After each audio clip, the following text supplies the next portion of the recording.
இப்போ நம்ம நடத்துகிற பேச்சு போட்டியை பார்த்து பல்வேறு இயக்கங்கள் அவங்களும் பேச்சு போட்டியை துவங்கி இருக்கிறாங்க. மற்ற இயக்கங்களுக்கும் எப்பொழுதும் போல ஒரு முன்மாதிரி இயக்கமாக திராவிட முன்னேற்ற கழகம், அது இன்னும் பெருமையாக சொல்லணும்னா நம்மளுடைய இளைஞரணி மற்ற இயக்கங்களுக்கு ஒரு முன்மாதிரியாக திகழ்ந்து கொண்டிருக்கிறது. தந்தை பெரியார் முதல்ல பேச ஆரம்பிச்சப்போ ஒரு மைக் செட் வசதி கூட கிடையாது. இன்னும் சொல்ல போனா எலக்ட்ரிசிட்டி கூட கிடையாது. பெட்ரோமாக்ஸ் விளக்கை ஏற்றி வச்சு அல்லது ஒரு தீப்பந்தத்தை கொளுத்தி வச்சு தான் அன்றைக்கு தொடர்ந்து பேசினார். காச நோயால் கடுமையாக பாதிக்கப்பட்ட பட்டுக்கோட்டை அழகிரி அவர்கள் ஒரு தடவை அவர் திருவாரூர்ல பேசும்பொழுது மயங்கி கீழே விழுந்துட்டார். அப்போ ஒரு 13 வயது சிறுவன் இவ்வளவு கஷ்டப்பட்டு நோய்வாய்ப்பட்டு உங்களை நீங்களே துன்படுத்தி கொண்டு பேச வேண்டுமா ஐயா அப்படின்னு அந்த 13 வயசு சிறுவன் கேட்டானா. தம்பி, எனக்கு உடம்பு சரியில்லைதான், நான் நோய்வாய்ப்பட்டிருக்கேன் தான், ஆனா என்னை விட இந்த சமூகம் இந்த சமுதாயம் அதிகமாக கஷ்டப்பட்டு இருக்கு, நோய்வாய்ப்பட்டிருக்கு, அதை நான் சரி செய்ய வேண்டாமா, அது என்னுடைய கடமை இல்லையா அப்படின்னு சொன்னான். கல்லடி, மலம், அழுகிய முட்டைகள், செருப்புகள், பாம்புகள் எல்லாம் விடுவாங்க கூட்டத்துக்குள்ள. அதையெல்லாம் தாங்கி கொண்டுதான் நம்முடைய திராவிட இயக்கம் இன்றைக்கு இப்படி வளர்ந்திருக்கு. தொலைநோக்கு பார்வையோடு அறிவியல் சிந்தனையோடு இருக்கிறதால தான் இன்றைக்கு வரைக்கும் திராவிட இயக்கத்தை யாராலும் அழிக்க முடியாது. எவ்வளவு முயற்சித்தாலும் அதில் அவங்க தோத்து போயிட்டு இருக்கிறாங்க.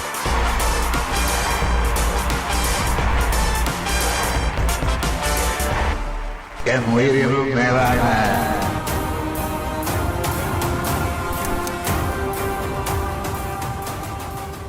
முத்தமிழக கலைஞருடைய நூற்றாண்டை முன்னிட்டு கழக தலைவர் அவர்கள் ஒவ்வொரு அணிக்கும் பல்வேறு பணிகளை கட்டளைகளை இட்டாங்க. அதில் இளைஞரணிக்கு முக்கியமான பணி என்னன்னா, ஆற்றல் மிகு இளம் பேச்சாளர்கள் 100 பேரை கழகத்திற்கு தேர்ந்தெடுக்க கொடுக்க வேண்டும் என்று சொன்னாங்க. அதன்படி இந்த உயிரினும் மேலான பேச்சு போட்டியை அறிவிச்சோம். தமிழ்நாடு முழுவதும் இருந்து கிட்டத்தட்ட 17,000 பேர் விண்ணப்பிச்சிருந்தாங்க. அந்த 17,000 பேர்ல தேர்வு செய்யப்பட்டு இப்போ இளம் பேச்சாளர்களாக வந்திருக்கீங்க. உண்மையா சொல்லணும்னா நீங்க ஒவ்வொருத்தரும் 1000ல் ஒருத்தர் அப்படின்னு சொன்னா மிகையாகாது.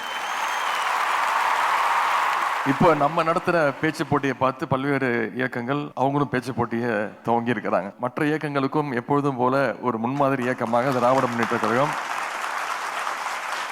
அது இன்னும் பெருமையாக சொல்லணும்னா நம்மளுடைய இளைஞரணி மற்ற இயக்கங்களுக்கு ஒரு முன்மாதிரியாக திகழ்ந்து கொண்டிருக்கிறது.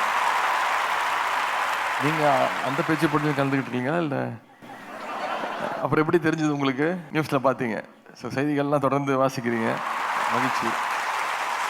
கழக தலைவர் அவர்கள் நம்மகிட்ட கேட்டது இளம் பேச்சாளர்கள் 100 பேர் தான். ஆனால் நம்ம 200க்கும் அதிகமான இளம் பேச்சாளர்கள் கழகத்திற்கு தேர்ந்தெடுத்து கொடுத்திருக்கின்றோம். நான் தமிழ்நாடு முழுக்க எந்த மாவட்டத்திற்கு சென்றாலும் அந்த கட்சி நிகழ்ச்சிக்கெல்லாம் செல்லும் பொழுது கட்சி நிர்வாகிகளை அழைச்சு, மாவட்ட அமைப்பாளர்களை அழைச்சு கேட்கிற முதல் கேள்வி, கழக இளம் பேச்சாளர்களுக்கு இங்கே பேசுனாங்களா, அதற்கு ஏற்பாடு செஞ்சீங்களா, அவங்களுக்கான அந்த போக்குவரத்து செலவெல்லாம் சரியா செய்யப்பட்டதா, அவங்க தங்குற வசதி சரியா செய்யப்பட்டதா, எப்படி பேசுனாங்க, எவ்வளவு நேரம் பேசுனாங்க, அதை நம்முடைய கழகத்தினரும் பொதுமக்களும் ரசிச்சு கேட்கிறாங்களா அப்படிங்கறதா என்னுடைய முதல் கேள்வியா இருக்கும். அப்பொழுது பலர் என்கிட்ட சொன்னது, அனுபவம் வாய்ந்த தலைமை பேச்சாளர்களுக்கு நிகராக நம்முடைய இளம் பேச்சாளர்கள் பேசுறாங்க, நம்முடைய தலைவர் சரியான நேரத்தில் சரியான முடிவை எடுத்து இளைஞரணிட்டு இந்த பணியை ஒப்படைச்சிருக்கிறாரு, நீங்க சரியான அந்த 200 பேர் தேர்ந்தெடுத்திருக்கிறீங்க அப்படின்னு பாராட்டினாங்க. அதை கேட்கிறப்ப உண்மையிலே எனக்கு மிகப்பெரிய அளவில் ஒரு மகிழ்ச்சி ஏற்பட்டுச்சு. ஆகவே அந்த மகிழ்ச்சி அத்தனைக்கும் நீங்கள் தான் காரணம், அது அத்தனையுமே உங்களை தான் சேரும். உங்களுக்கு என்னுடைய நன்றி. உங்களுடைய பேச்சாற்றலை இன்னும் தெளிவுபடுத்தணும், இன்னும் அதற்கு மேலும் பட்டை தீட்டணும் தான் இந்த 2 நாள் பயிற்சி முகாமை நாங்கள் ஏற்பாடு செய்திருக்கின்றோம். அதே போல பிப்ரவரி 3ஆம் தேதி பேரறிஞர் அண்ணாவுடைய நினைவு நாளை முன்னிட்டு ஒரு ஜூம் கால் மீட்டிங் நடத்தப்பட்டுச்சு. அதில் 2 இளம் பேச்சாளர்கள் பேரறிஞர் அண்ணாவுடைய பணிகளை பற்றி, இயக்க பணிகளை பற்றி மிகச்சிறப்பாக பேசுனீங்க. எனக்கு எப்படி தெரியும்னு யோசிக்கிறீங்க, ஏன்னா நானும் அந்த மீட்டிங்ல இருந்தேன். மிகவும் சிறப்பாக பேசியிருந்தீங்க. நம்முடைய திராவிட இயக்கம் பேசி பேசி வளர்ந்த இயக்கம், எழுதி எழுதி வளர்ந்த இயக்கம். நம்முடைய கொள்கைகளை பட்டி தொட்டி எங்கும் கொண்டு சேர்த்ததுல பேச்சுக்கலைக்கு ஒரு மிக மிக முக்கியமான ஒரு பங்கு உண்டு. இப்ப நம்ம தொழில்நுட்ப ரீதியா எவ்வளவோ முன்னேறிட்டோம். இப்ப பேசுவதற்கு நிறைய வாய்ப்புகள் வந்திருக்கு. ஆனா இப்படி எந்த வாய்ப்பும் இல்லாத காலத்துல பேசி பேசி நம்முடைய கொள்கைகளை வளர்த்தவர் தான் நம்முடைய திராவிட இயக்கத்துடைய தலைவர்கள். தந்தை பெரியார் முதல்ல பேச ஆரம்பிச்சப்போ சரியான முறையான ஒரு மைக் செட் வசதி கூட கிடையாது. இன்னும் சொல்ல போனா எலக்ட்ரிசிட்டி கூட கிடையாது. பெட்ரோமாக்ஸ் விளக்கை ஏற்றி வச்சு அல்லது ஒரு தீப்பந்தத்தை கொளுத்தி வச்சு தான் அன்றைக்கு தந்தை பெரியார் தொடர்ந்து பேசினார். இது போல அன்றைக்கு அரங்கங்கள்லாம் கிடையாது, இவ்வளவு பெரிய மேடைகள் வசதிகள்லாம் கிடையாது. தந்தை பெரியார் அவர்கள் 1925ஆம் ஆண்டு சுயமரியாதை இயக்கம் துவங்கினப்போ அதுல முன்னணி தளபதியா இருந்தவர் யாருன்னா பட்டுக்கோட்டை திரு அஞ்சா நெஞ்சன் அழகிரி அவர்கள். கொள்கை முழக்கம் திருக்கி கொண்டிய அழகிரி அவருடைய பேச்சு அன்னைக்கு தமிழ்நாடு முழுவதும் மிகவும் பிரபலமா இருந்துச்சு. கிராமப்புறங்கள்ல ஒருத்தர் தண்டோரா அடிச்சுட்டு இன்று மாலை திராவிட கழக பொதுக்கூட்டத்தில் திரு பட்டுக்கோட்டை அழகிரி பேசுவார்னு ஒவ்வொரு தெருவா அறிவிச்சுக்கிட்டே போவாராம். மாலையில அந்த பொதுக்கூட்டம் நடக்கும்பொழுது அந்த பொதுக்கூட்டத்தில் பேசுற பட்டுக்கோட்டை அழகிரி வேற யாரும் கிடையாது. காலையில யார் தண்டவரை அடிச்சுட்டு போய் அந்த பொதுக்கூட்டத்தை விளம்பரப்படுத்தினாரோ அவரே தான் மாலையில அந்த பொதுக்கூட்டத்தில் பேசுகின்ற திரு பட்டுக்கோட்டை அழகிரி சாமி. காச நோயால் கடுமையாக பாதிக்கப்பட்ட பட்டுக்கோட்டை அழகிரி அவருக்கு ரத்தம் வந்துகிட்டு இருக்கும். அதோடய பேசுவார், கத்தி கத்தி பேசுவார். பேச்சை நிறுத்தாம ஒரு பழைய கர்ச்சீஃபை கையில வச்சுக்கிட்டு ரத்தத்தை தொடச்சிக்கிட்டே பேசுவாராம். ஒரு தடவை அவர் திருவாரூர்ல பேசும்பொழுது மயங்கி கீழே விழுந்துட்டார். அங்க இருக்கக்கூடிய பேச்சை எல்லாம் கவனித்து கொண்டிருந்த அந்த ஊர் மக்கள் அவரை தண்ணீர் தெளிச்சு எழுப்பி விட்டாங்க. அப்போ ஒரு 13 வயது சிறுவன் திரு பட்டுக்கோட்டை அழகிரியிடம் போய், இவ்வளவு கஷ்டப்பட்டு நோய்வாய்ப்பட்டு உங்களை நீங்களே துன்படுத்தி கொண்டு பேச வேண்டுமா ஐயா அப்படின்னு அந்த 13 வயசு சிறுவன் கேட்டானாம். அப்ப பட்டுக்கோட்டை அழகிரி, தம்பி எனக்கு உடம்பு சரியில்லைதான், நான் நோய்வாய்ப்பட்டிருக்கேன் தான், ஆனா என்னை விட இந்த சமூகம் இந்த சமுதாயம் அதிகமாக கஷ்டப்பட்டுக்கிட்டு இருக்கு, நோய்வாய்ப்பட்டிருக்கு, அதை நான் சரி செய்ய வேண்டாமா, அது என்னுடைய கடமை இல்லையா அப்படின்னு சொன்னாராம். அந்த பட்டுக்கோட்டை அழகிரியிடம் அப்படி கேட்ட அந்த 13 வயது சிறுவன் யார் தெரியுமா? நம்முடைய முத்தமிழங்க டாக்டர் கலைஞர் அவர்கள் தான். அதனால்தான் கலைஞர் அவர்கள் அவருடைய பேச்சால் ஈர்க்கப்பட்டு அவருடைய கொள்கையால் ஈர்க்கப்பட்டு அவருடைய முதல் மகனுக்கு அழகிரி அப்படின்னு அவருடைய ஞாபகமா பேர் வச்சார். அப்பொழுதெல்லாம் நம்முடைய தலைவர்கள், இயக்க முன்னோடிகள் பொதுக்கூட்டங்களில் பேசும்பொழுது சாதியவாதிகள் மதவாதிகள் கூட்டத்தில் வன்முறை தாக்குதலில் ஈடுபடுவாங்க. கல்லடி, மலம், அழுகிய முட்டைகள், செருப்புகள், பாம்புகள்லாம் விடுவாங்க கூட்டத்துக்குள்ள. அதையெல்லாம் தாங்கி கொண்டுதான் நம்முடைய திராவிட இயக்கம் இன்றைக்கு இப்படி வளர்ந்திருக்கு.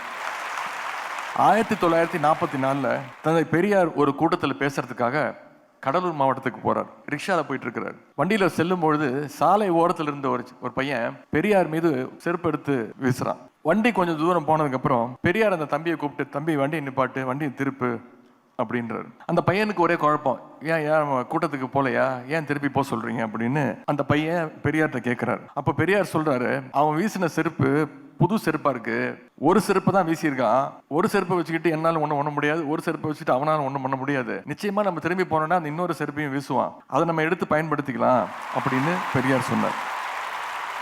செருப்பு வீசின மேல உங்களுக்கு கோபம் வரலையா அப்படின்னு அந்த பையன் கேட்டான். படிச்சவனா இருந்தா என் பேச்சுக்கு பேச்சு பதில் சொல்லியிருப்பான். எழுத தெரிஞ்சவனா இருந்தா மறுப்பு அறிக்கை தெரிவிச்சிருப்பான். ஆனா இவன் எழுத படிக்க தெரியாதவன், அதனால்தான் செருப்பை வீசுறான் அப்படின்னு சொல்லி அந்த வந்த வழியிலே பெரியார் திரும்பி போனாரு. அவர் சொன்ன மாதிரி அந்த இன்னொரு செருப்பும் வந்து விழுந்தது. பெரியார் அந்த இன்னொரு செருப்பையும் எடுத்து வச்சுக்கிட்டு தான் போனார். 1944 கடலூர்ல பெரியார் மேல செருப்பு வீசின அதே இடத்துல 1972ஆம் ஆண்டு கலைஞர் அவர்கள் பெரியாருக்கு சிலை வச்சார். எந்த இடத்துல பெரியார் மீது செருப்பு வீசப்பட்டதோ அதே இடத்துல கலைஞர் பெரியாருக்கு சிலை வச்சார். இதுதான் தந்தை பெரியாருடைய உறுதி, அவருடைய மனப்பக்குவம், தைரியம் இங்க இருக்கக்கூடிய நாம் அத்தனை பேருக்கும் இன்றைக்கு தேவைப்படுகின்றது. பேரறிஞர் அண்ணாவை பொறுத்தவரை அவருடைய பேச்சுங்கிறது எதிரே இருக்கிறவங்களையும் ரசிக்கிற மாதிரி ஏத்துக்கிற மாதிரி பேசுவார். அவரோட ஸ்டைல் வேற மாதிரி. 1945 புதுச்சேரியில திராவிடர் கழக மாநாடு நடைபெற்றது. அப்போ எதிரிகள் உள்ள புகுந்து வன்முறை தாக்குதலில் ஈடுபட்டாங்க. முத்தமிழ் கலைஞர் அவர்கள் அந்த மாநாட்டில் ஒரு நாடகத்தில் நடிச்சுட்டு வெளில வரும்போது அங்க இருக்கக்கூடிய ரவுடிகள்லாம் சேர்ந்து முத்தமிழ் கலைஞர் அவர்களை அடிச்சு ஒரு சாக்கடையில வீசிட்டு போயிட்டாங்க. ஒரு இஸ்லாமிய பெண்மணி தான் கலைஞரை அப்பொழுது காப்பாற்றினாங்க.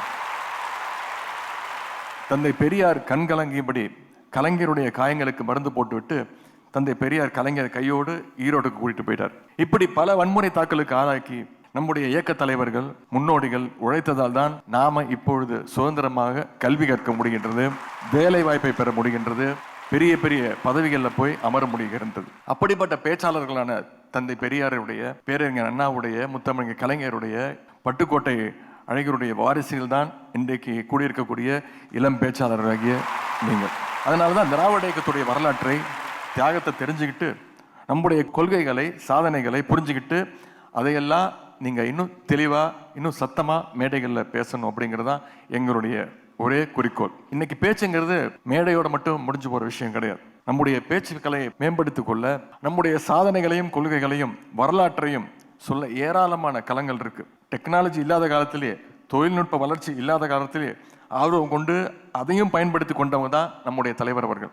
அதே போல நாமும் இப்பொழுது டெக்னாலஜி எந்த அளவுக்கு உயர்ந்திருக்கோ, தொழில்நுட்பம் எந்த அளவுக்கு பெருகி இருக்கோ, அதையும் நாம எதையும் விட்டுடாம பயன்படுத்தி கொள்ள வேண்டும். ஒரு உதாரணத்திற்கு 1970ஆம் ஆண்டு அன்றைய கிண்டி இன்ஜினியரிங் காலேஜில் தமிழ் மன்ற விழாவிற்கு நம்முடைய தந்தை பெரியார் அவர்களை அழைச்சிருக்கிறாங்க. கல்லூரிக்காக நாங்கள் புதுசாக ஒரு கம்ப்யூட்டர் வாங்கியிருக்கோம் அப்படின்னு அங்கே இருக்கக்கூடிய ப்ரொஃபஸர்ஸ் எல்லாம் தந்தை பெரியார்கிட்ட சொல்கிறாங்க. தந்தை பெரியாருக்கு ரொம்ப ஆசை, அவர் டெக்னாலஜி மேலே ரொம்ப விருப்பம் உள்ளவர். அதை பார்க்கணுன்னு பெரியார் அவர்கள் ஆசைப்பட்டார். அவரால் அப்போ நடக்கக்கூட முடியாது. அங்கே இருக்கக்கூடிய மாணவர்கள் பேராசிரியர்கள்லாம் தந்தை பெரியார் அவர்கள் 2 மாடி தூக்கிட்டு போனாங்க அந்த கம்ப்யூட்டர் பார்க்க வைக்கிறதுக்கு. IBM கம்ப்யூட்டர் 1620 அந்த மாடல். இப்போ இருக்கிற மாதிரி சின்ன லேப்டாப் மாதிரிலாம் கிடையாது. ஒரு 20க்கு 20 ரூம் சைஸ் இருக்கும் அந்த கம்ப்யூட்டர். எந்த வருடம் எந்த தேதியை சொன்னாலும் அது என்ன கிழமை அப்படின்னு சொல்கிறது தான் அந்த கம்ப்யூட்டரோட ஸ்பெஷாலிட்டி அப்படின்னு அங்கே இருக்கக்கூடிய பேராசிரியர்கள் சொன்னாங்க. உடனே தந்தை பெரியார் அவர்கள் தான் பிறந்த தேதியை சொல்லி கம்ப்யூட்டர் சரியான கிழமையை சொல்லுதா அப்படின்னு பரிசோதித்து பார்த்தார். அவ்வளவு தள்ளாத வயதிலும் தொழில்நுட்பத்தில் அவருக்கு அவ்வளவு ஆர்வம் இருந்தது. அவர் ஒரு புத்தகம் எழுதினார், இனி வரும் உலகம் அப்படின்ற ஒரு புத்தகம். எதிர்காலத்தில் என்னென்ன நடக்கும் அப்படின்னு அதில் எழுதியிருக்கிறார். எல்லோருடைய சட்டை பையிலும் கம்பி இல்லா சாதனம் இருக்கும். ஒருவர் மற்றவருடைய முகத்தை ஒரு திரையில பார்த்து கொண்டு பேசலாம். ஆண் பெண் சேர்க்கை இல்லாமல் குழந்தை பிறக்கும் அப்படின்னு எழுதியிருந்தார். எல்லோருடைய சட்டப்பையிலும் கம்பி இல்லா சாதனம் இருக்கும். என்னது? செல்போன். ஒரு திரையில் மற்றவருடைய முகத்தை பார்த்து பேச முடியும். என்னது? ஜூம் கால். அதே மாதிரி ஆண் பெண் சேர்க்கை இல்லாமல் குழந்தை பிறக்கும். Test tube baby. பெரியார் எழுதிய ஆண்டு எப்போ தெரியுமா? 1943ஆம் ஆண்டு பெரியார் எழுதியிருக்கிறார். இப்படி தொலைநோக்கு பார்வையோடு அறிவியல் சிந்தனையோடு இருக்கிறனால தான் இன்றைக்கு வரைக்கும் திராவிட இயக்கத்தை யாராலும் அழிக்க முடியாது. எவ்வளவு முயற்சித்தாலும் அதில் அவங்க தோத்து போயிட்டு இருக்கிறாங்க. இன்னும் சொல்லணும்னா கலைஞர் அதனால பேச முடியாது எழுத முடியாத காலத்திலையும் ஃபேஸ்புக் ட்விட்டர் அக்கௌண்ட்ல ஆரம்பித்தவர் முத்தமிழர் டாக்டர் கலைஞர்.